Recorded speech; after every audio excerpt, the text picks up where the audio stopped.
Hello friends, welcome to the new mini blog. नवरात्रीच्या तुम्हाला खूप खूप शुभेच्छा। आज होता नवरात्रीचा चौथा दिवस। रंग होता पिवळा आणि वार होता गुरुवार। तर म्हटलं गुरुवार आहे तर सर्व देवींच्या ओटी भरून येऊ। तर सर्वप्रथम आम्ही गेलो एरियामधल्या देवीची ओटी भरायला। तर तिथे पण मस्त वातावरण होतं, गर्दी नव्हती, शांत वातावरण।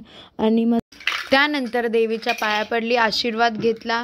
मी टिक्का लावता लावता गार्गी आली। गार्गीला खूप आवडतं टिक्का लावायला, मग गार्गीलाही टिक्का लावला आणि त्यानंतर आम्ही तिथून निघालो। इकडे आम्ही निघालो आहे गावदेवी मंदिरात। दरवर्षी आम्ही गावदेवी मंदिरात जातो। गेल्या वर्षी फर्स्ट व्लॉग होता आमचा गावदेवीचा आणि आता ह्या वर्षी आम्ही गार्गीला घेऊन गेलेलो आहोत गावदेवीला। फर्स्ट वन तर आम्हाला तिथे खूप आवडतं। तिथे शांत वातावरण असतं आणि तिकडची जी वाइब्स असते ती एक नंबर असते। गावदेवीला जायला निघालो पण खूप पाऊस भेटला आम्हाला। पण नशीब रिक्षातून उतरलो आणि पाऊस लगेच गायब झाला आणि गर्दी पण नव्हती, मस्त दर्शन भेटलं आम्हाला। आईच्या गाभाऱ्यात जायला पण लगेच भेटलं। लास्ट टाइम आम्ही खूप लाईन लावली होती, बट ह्या वर्षी मस्त दर्शन झालं, शांत वातावरण होतं आणि लगेच दर्शनही भेटलं।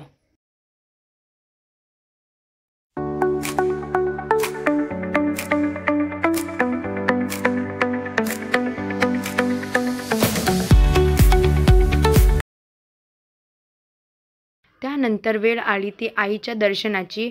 मी आशीर्वाद घेतला, गार्गीने पण आशीर्वाद घेतला।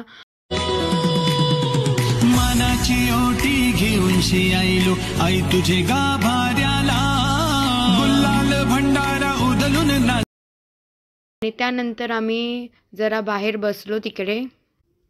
नंतर शंकराच्या मंदिरात गेलो, पाया पडलो तिकडे। गार्गी देखील पडली, तिला टिक्का लावायचं म्हणजे खूप जीव आहे। कुठे पण गेली, कुठल्याही मंदिरात गेली की पहिलं ती टिक्का लावते पप्पाला आणि मम्मीला, तिचं ठरलेलंच असतं।